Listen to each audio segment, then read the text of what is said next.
Bismillahirrahmanirrahim. Assalamualaikum warahmatullahi wabarakatuh. Selamat siang semuanya. Selamat datang di Channel Rahmat 70 Channel. Hari ini saya ada di depan kampus saya, itu di kampus IAIN La Raiba. Kebetulan saya hari ini sedang kuliah gitu ya. Untuk untuk mengisi waktu luang saya. Hari ini saya akan memberikan sebuah video gitu ya. Video itu tentang kisah Nabi Yunus gitu ya, yang berjudul cobaan kita itu di dunia ini ibarat kita berada di dalam perut ikan paus gitu ya. Kenapa sih kita ya mengambil judul seperti ini gitu ya? Langsung saja like, komen, dan subscribe ya. Terima kasih. Oke, sebelum video ini dimulai gitu ya, mungkin saya akan menceritakan sedikit gitu ya tentang apa yang akan saya paparkan nanti gitu ya, yang dimana mungkin jika kalian menyukai pembahasan saya, silahkan share, lalu mungkin kita bisa diskusikan di komentar di bawah saya ini, channel saya ini. Dan juga usahakan untuk memberikan komentar yang positif dan ideal gitu ya, tidak menyinggung sara, tidak menyinggung pribadi seseorang, tidak menyinggung properti seseorang. Jikalau konteksnya itu hanya untuk mengedukasi gitu ya, silahkan saja gitu. Nah, untuk judul kali ini saya akan memberikan sebuah kisah gitu ya, pada zaman Nabi Yunus alaihissalam gitu ya, yang dimana kalau di kitab-kitab Taurat dan kisah-kisah yang ada di Eropa disebut Nabi Yunus itu disebut sebagai Jonah gitu ya. Nah,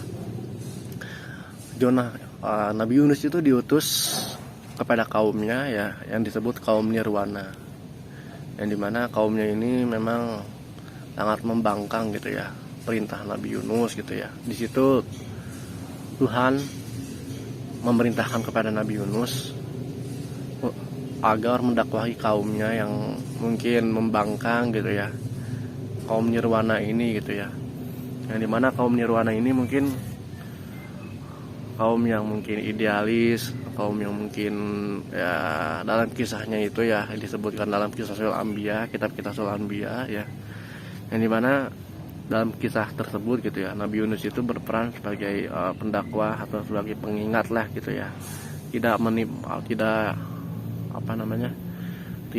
meminta upah kepada mereka gitu ya atas ucapan-ucapan Nabi Yunus itu kepada mereka ya kan, sehingga mungkin Nabi Yunus itu hanya memberikan sebuah peringatan saja gitu ya kepada kaumnya agar mereka bertaubat kepada Allah Subhanahu wa taala gitu ya.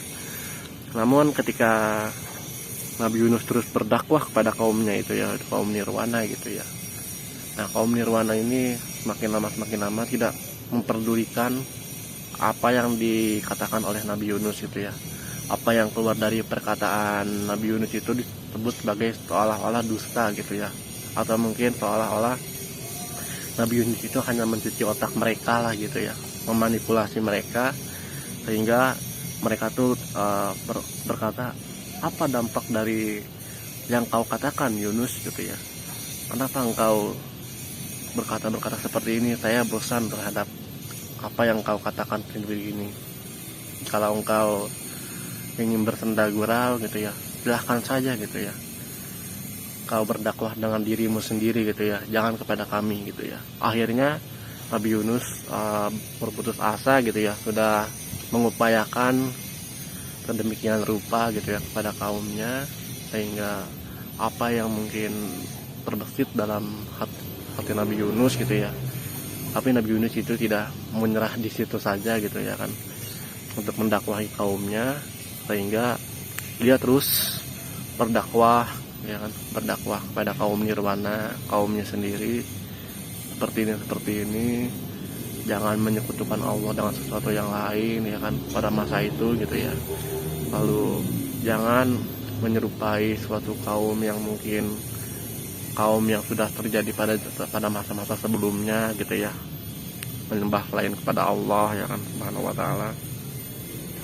Namun sudah dilakukan sedemikian rupa, ternyata Nabi Yunus itu tidak berhasil gitu untuk menggapai hati kaumnya gitu ya. Karena memang kalau kita ingin mendapatkan kepercayaan orang kepada orang lain itu sangat susah gitu ya. Apalagi kita memberikan ucapan kita kepada kampung kita sendiri lah gitu ya, yang mungkin kita berada di suatu kampung kita gitu ya. Ibarat analoginya seperti itulah gitu ya. Kita berada di suatu kampung kita ngomong ke ini, namun kita ngomong seperti ini, namun ya dianggapnya seperti bercanda gitu ya, atau mungkin ya kita dianggap sebagai orang-orang yang tidak karuan lah gitu ya.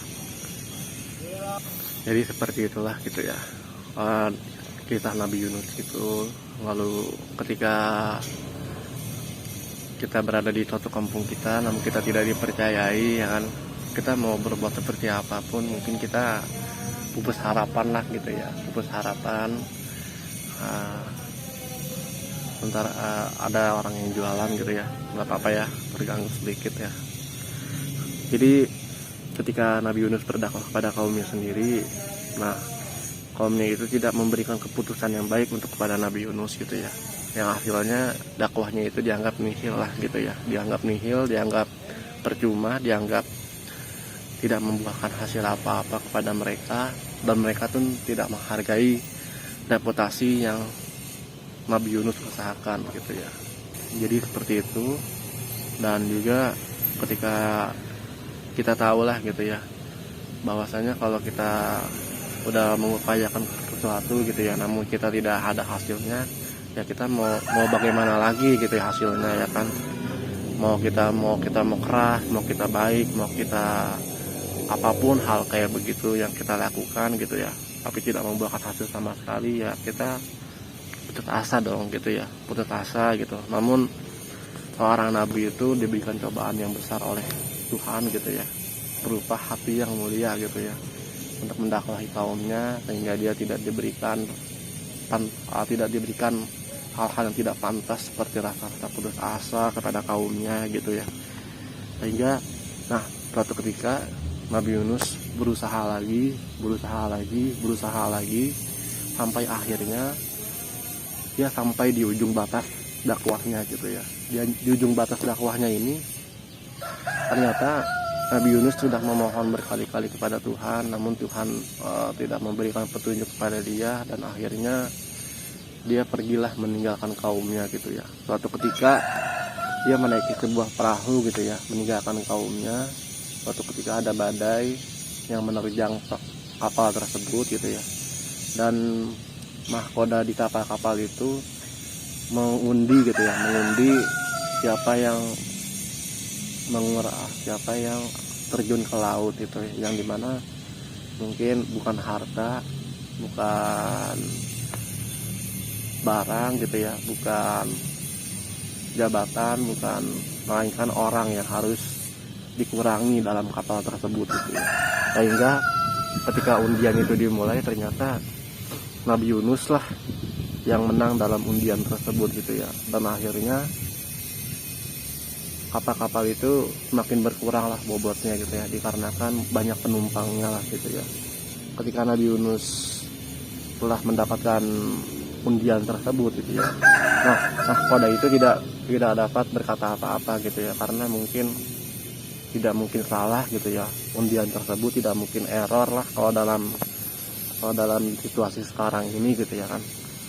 Maka dari itu mungkin sudah menjadi takdir lah bagi Nabi Yunus untuk menerima undian tersebut gitu ya. Akhirnya Nabi Yunus terjun ke laut, dan ketika ia sudah terjun ke laut, ia dilahap oleh seekor ikan paus gitu ya. Nah, ketika ia sudah dilahap ekor ikan paus, Nabi Yunus sudah pupus harapan lah gitu ya. Namun Tuhan berkehendak lain, Allah Subhanahu wa taala berkehendak lain. Dia masih menghidupkan Nabi Yunus di dalam perut ikan paus itu gitu ya, dan dimana mungkin kita tidak tahu gitu ya situasi jika ikan paus itu memakan parasit, memakan ikan gitu ya. Biasanya kan kalau kita makan sesuatu gitu ya, kita tidak tahu gitu ya, ini kan makhluk hidup ya kan. Nah, oleh karena itu makhluk hidup seperti ikan paus gitu ya, melahap plankton, melahap ikan-ikan kecil gitu yang masih hidup di dalam laut lah, sama seperti ikan paus tersebut gitu ya. Tidak tahu situasinya seperti apa, apakah hidup, apakah mati gitu ya, karena dalam lambung ikan paus itu ada sistem ekskresi ya kan, sistem yang bisa melarutkan zat-zat makanan ya kan, seperti yang terjadi pada manusia gitu ya kan. Namun ya namanya Tuhan gitu ya, berkehendak lain lah untuk cerita pada Nabi Yunus ini gitu ya. Nah, ketika Nabi Yunus ini berada dalam ikan paus gitu ya, Nabi Yunus ini sangat putus asa gitu ya. Kenapa dia meninggalkan kaumnya gitu ya. Dan Tuhan membiarkan Nabi Yunus itu introspeksi diri di dalam ikan paus gitu ya, perut ikan paus gitu ya. Bagaimana dalam firman-Nya gitu ya, dalam surat Al-Qalam gitu ya. Bahwa matmum gitu ya, fastabahu rabbuhu faja'alahu minasyolihin gitu ya. Jadi kami biarkan dia berada di dalam perut ikan paus itu selama berbulan-bulan, selama berhari-hari, atau bahkan pun bisa bertahun-tahun gitu ya. Namun ketika Nabi Yunus itu memohon ampun kepada Allah gitu Subhanahu wa ta'ala gitu ya, Nabi Yunus ini dengan mukjizat Tuhan gitu ya, dimuntahkanlah ikan paus itu kepada Nabi Yunus dalam perutnya gitu ya, sehingga Nabi Yunus terdampar di sebuah pulau gitu ya. Dan akhirnya pulau itu tepat berada pada kaumnya sendiri gitu ya. Allah mengutus ikan paus itu untuk mendaratkan Nabi Yunus ke kaumnya sendiri gitu ya, yaitu kaum Nirwana gitu ya. Setelah Nabi Yunus kembali kepada kaumnya gitu ya, karena Nabi Yunus sudah diberi petunjuk untuk kembali kepada kaumnya, sehingga Nabi Yunus melihat kembali perkembangan situasi dari kaumnya ini gitu. Apakah kaumnya ini berubah atau mungkin tetap sama aja gitu. Lalu ketika Nabi Yunus kembali ke sana, ke Nirwana tersebut gitu, kaum Nirwana tersebut, ternyata Nabi Yunus itu melihatkan perubahan yang gratis pada diri mereka yang sebelumnya itu mereka tidak beriman kepada Tuhan. Ketika Nabi Yunus kembali, mereka mendapatkan perubahan yang besar gitu ya, mendapatkan pengaruh yang besar akibat dari Nabi Yunus, pengaruh dari Nabi Yunus sebelumnya gitu ya. Gitu. Nah, di sini pelajaran dapat kita ambil gitu ya, analogi yang saya ambil gitu ya. Kenapa saya mengambil kisah Nabi Yunus ini gitu ya? Karena kalau kita lihat gitu ya, kita hidup di dunia ini gitu ya, mungkin tidak seimbang gitu ya dengan apa yang kita inginkan gitu. Kita tidak seimbang, kita hidup di dunia ini tidak seimbang lah dengan apa yang kita inginkan gitu ya. Mungkin kita ingin mobil tapi tidak terjadi apa-apa ya kan. Dan namanya kita harus berusaha dulu gitu ya kan, baru nanti kita bisa mendapatkan mobil tersebut gitu ya. Sama ketika berada dalam ikan paus gitu ya, seperti inilah gitu ya gambaran dunia gitu ya, yang bulat gitu ya, seperti perut ikan paus ya kan, analogi yang dapat saya ambil gitu ya.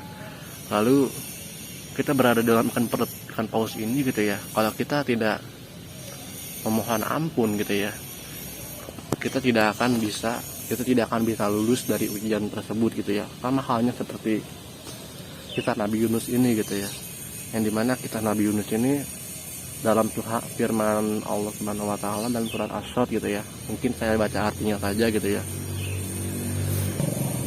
Yang artinya, kalau sekiranya Nabi Yunus gitu tidak memohon ampun kepada Tuhan gitu ya, tidak memohon ampun kepada Tuhan gitu ya, maka Nabi Yunus itu akan terdampar dalam perut ikan paus itu selama-lamanya gitu.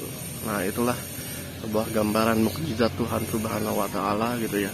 Allah Subhanahu wa ta'ala kepada Nabi Yunus gitu ya, dengan hanya beristighfar saja gitu kita ya dalam di dunia ini gitu ya, kita bisa lolos dari ujian yang mungkin kita tidak sanggup gitu untuk mendapatkannya gitu, untuk menerima ujian tersebut gitu ya.